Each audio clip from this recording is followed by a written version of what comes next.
Assalamualaikum warahmatullahi ta'ala wabarakatuh.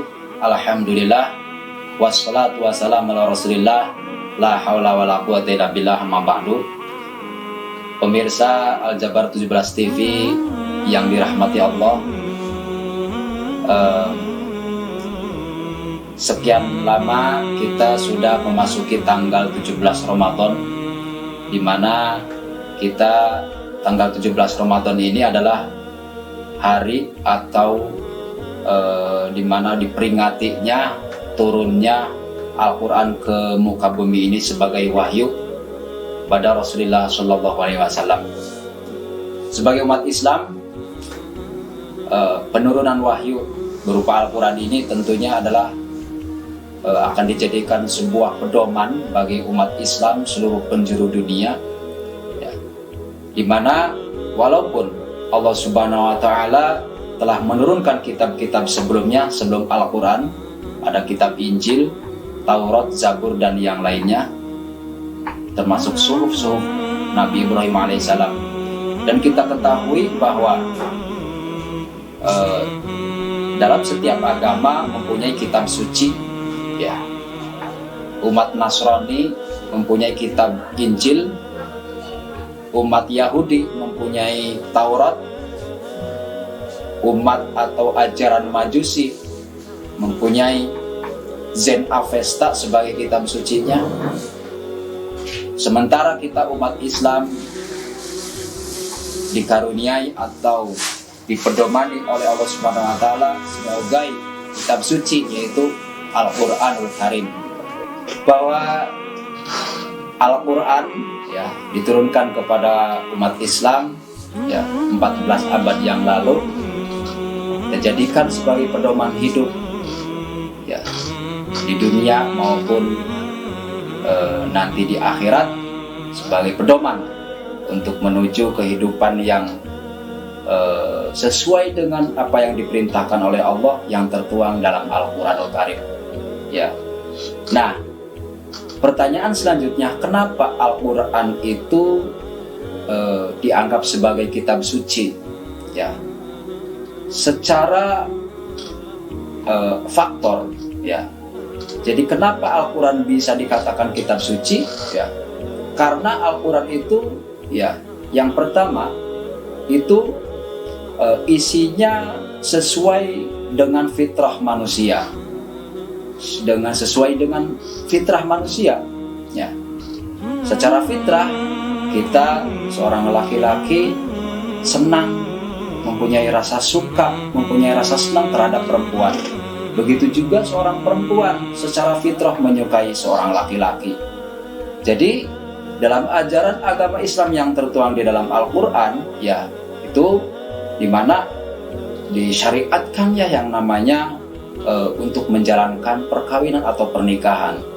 Jadi secara fitrah manusia, laki-laki mempunyai rasa suka terhadap perempuan, begitu sebaliknya, maka disyariatkan dengan cara pernikahan.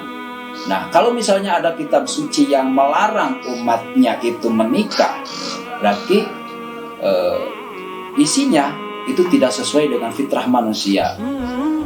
Jadi patut diragukan kesuciannya. Kemudian yang kedua, ya, kenapa Al-Quran itu kita anggap sebagai kitab suci?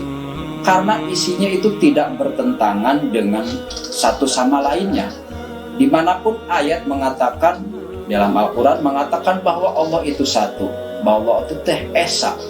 Nah, maka di lain ayat tetap Allah itu Esa. Nah, maka kalau misalnya ada kitab suci yang di satu ayat mengatakan Tuhan satu, di satu ayat lagi, di ayat yang lain mengatakan bahwa Tuhan itu dua, kemudian di ayat selanjutnya mengatakan bahwa Tuhan itu tiga, ini namanya kitab kacau, tidak konsisten namanya. Maka satu sama lain dengan ayat yang satu dengan yang lain bertentangan, kontroversi, maka patut diragukan tentang kesuciannya. Maka di sini maka kita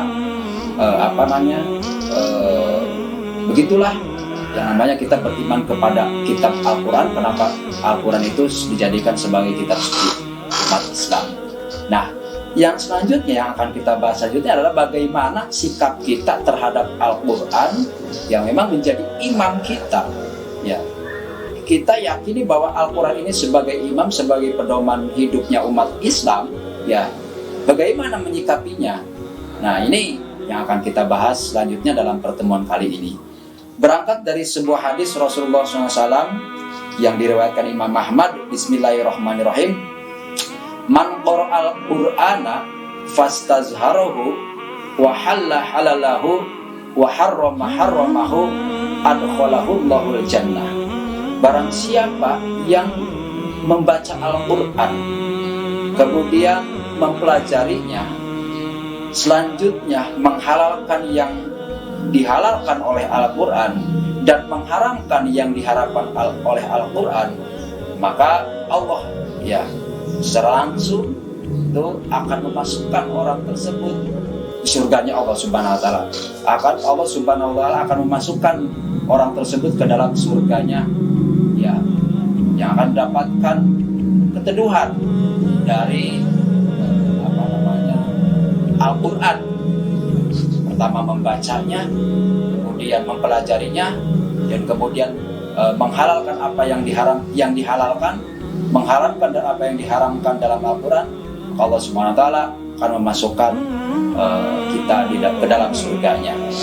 Nah, kita akan bahas satu persatu dari hadis tersebut sebagai sikap kita, apa yang harus kita lakukan sebagai makmum atau Al-Quran itu sebagai imam kita. Maka sebagai imam, kita tentu logika kitanya bahwa kita sebagai makmum, umat muslim kita semua ini adalah sebagai makmumnya Al-Quran. Ya, maka di sini jelas secara logika saja di dalam sholat, ya. Jadi kalau misalnya imam, maka kita makmum harus ikut imam, ya. Imam ruku, makmum ruku. Imam sujud, makmum sujud. Imam tahiyat, makmum tahiyat. Imam salam, makmum salam. Ya. Maka realitanya dalam kita bermakmum kepada Al-Quran, ya, Al-Quran itu sebagai imam kita, ya. Kata Al-Quran begini, kita harus begini. Kata Al-Quran hijau, kita hijau. Kata Al-Quran merah, merah kita bilang. Ya, kata Al-Quran haram, haram kata kita. Kata Al-Quran halal, halal kita bilang. Nah, tapi pada kenyataannya kan kontras, paradoks. Ya. Jadi kata Al-Quran merah dong, hijau kata kita. Ya. Kata Al-Quran ke barat, ke timur kita lari. Kata Al-Quran haram, remang-remang kita bilang. Nah, maka kita tidak dengan demikian, kalau seperti itu kita tidak menjadikan Al-Quran itu sebagai imam kita, ya, karena kita selalu bertentangan dengan Al-Quran, ya. Itu sebagai sikap yang pertama. Kemudian langkah selanjutnya, ya, sebagai sikap kita terhadap Al-Quran yang dijadikan kita sebagai imam, ya, sesuai dengan isi hadis tadi kita urai, ya. Yang pertama, man qara'al Qur'ana, ya, barang siapa yang membaca Al-Quran, ya. Jadi langkah pertama kita untuk menyikapi bahwa Al-Quran itu adalah sebagai imam kita umat Islam, langkah yang pertama itu adalah tanamkan kegemaran membaca Al-Quran, ya. Saya tidak menyalahkan anak-anak muda sekarang yang gemar kepada vokalis-vokalis, penyanyi-penyanyi yang top masa kini, ya. Saya tidak menyalahkan. Saya juga tidak menyalahkan anak-anak muda sekarang yang gemar atau suka kepada suaranya Dian Anik misalkan, ya. Saya tidak menyalahkan, tapi kalau misalnya bisa mengalahkan kecintaan mereka terhadap Al-Quran, ini kan ironi. Nah, maka dari itu, ya, tanamkan kegemaran membaca Al-Quran, ya. Maka membaca Al-Quran itu karena memang banyak keutamaannya. Di sini banyak sekali pahala yang berlipat ganda yang diberikan Allah Subhanahu wa taala kepada orang yang suka gemar atau membaca Al-Quran. Ya, banyak sekali orang ketika membaca Al-Quran itu, ya, banyak sekali manfaatnya. Bahkan kita yang mendengarkannya saja kecipratan pahala, dari orang yang membaca Al-Quran. Mendengarkan saja kita mendapatkan pahala. Ya, pemirsa Al-Jabar 17 TV yang dimuliakan Allah Subhanahu Wa Taala, ada sebuah kisah yang memang ini cukup sebagai pedoman saja bahwa memang keutamaan membaca Al-Quran itu ya. Pada suatu hari Abu Jahal dan Abu Lahab pernah berdiskusi, ya orang-orang kafir Quraisy, dua orang utama kafir Quraisy ini berdiskusi. Kata Abu Jahal, wahai Abu Lahab, ya Mas Lahab, ini saya pikir-pikir orang-orang Quraisy ya itu banyak yang masuk Islam itu lantaran karena sering mendengar Muhammad membaca Al-Quran. Ya, terus bagaimana? Ya kita blokir saja, kata Abu Jahal. Blokir, diumumkan kepada Quraisy, jangan sampai sekali-kali kaum Quraisy ya, masyarakat Quraisy mendengarkan Muhammad membaca Al-Quran. Caranya gimana ya? Ya kita stop, kita blokir. Jangan sampai ada yang sekali-kali mendengarkan Nabi Muhammad membaca Al-Quran. Maksudnya Muhammad membaca Al-Quran. Nah maka dari itu, terus bagaimana kedua orang ini? Kalau kamu, kata Abu Jahal, ya saya juga tidak akan. Saya juga tidak akan. Dah, kita berjanji. Mereka berdua berjanji tidak akan sekali-kali mendengarkan Muhammad ketika membaca Al-Quran. Akhirnya mereka setuju berdua, pulanglah ke rumahnya masing-masing. Dapat 1 hari, 2 hari masih bertahan, 3 hari masih bertahan, 4 hari ke sana Abu Jahal berpikir dalam hatinya itu kayak yang dikit-dikit, kayak yang ada rasa kangen gitu. Kangen bahwa ingin mendengar Muhammad membaca Al-Quran gitu. Jadi ada semacam rindu. Ya, kenapa bisa jadi rindu? Ya begitulah. Ya, suaranya belum dari segi suara, ya, dari makna isi kandungan Al-Quran yang terdapat dalam Al-Quran, ya, suara yang dilantunkan oleh pembacanya. Maka di dalam hati Abu Jahal ini tersebit rasa kangen gitu. Nah ternyata Abu Lahab pun sama, ya, dalam hatinya rasa kangen. Nah maka mereka berdua itu berputuskan, walau bagaimanapun juga tetap mereka berdua ini ingin sekali, karena sudah beberapa hari, hampir seminggu dia tidak mendengar Muhammad membaca Al-Quran, ya ada semacam rasa kangen gitu ya. Maka Abu Jahal berinisiatif, kayaknya Abu Lahab nggak bakalan tahu nih saya keluar untuk mendip-mendip untuk mendengarkan Muhammad membaca Al-Quran. Nah kata Abu Lahab, paling juga Abu Jahal ini sedang keluar, nggak bakalan mungkin tahu. Nah akhirnya mereka berdua ini akhirnya pergi menuju ke rumah Muhammad, tujuan ingin mendengarkan Nabi Muhammad membaca Al-Quran. Cuman berbeda arah. Kalau Abu Jahal itu dari sebelah timur, sedangkan Abu Lahab dari sebelah barat. Ngendip, mentok-mentok, ya, kayak orang maling gitu ya, di pinggiran, di pojokan rumahnya Nabi Muhammad SAW. Lagi mundur-mundur, ketemu di sudut. Akhirnya pada kaget, loh, kamu lagi ngapain Lahab? Kata Abu Jahal, kamu ngapain Abu Jahal? Kata Abu Lahab. Nah akhirnya mereka sama-sama kaget, sama-sama mengakui bahwa walau bagaimanapun juga mereka baru ini tetap istilahnya rasa rindu terhadap suara apa yang dibacakan oleh Muhammad dalam membaca Al-Quran. Akhirnya ya sama-sama malu mereka ini. Nah, sama-sama mengakui bahwa begitulah dalam keutamaan membaca Al-Quran, baik dari segi suaranya, segi maknanya, segi isinya.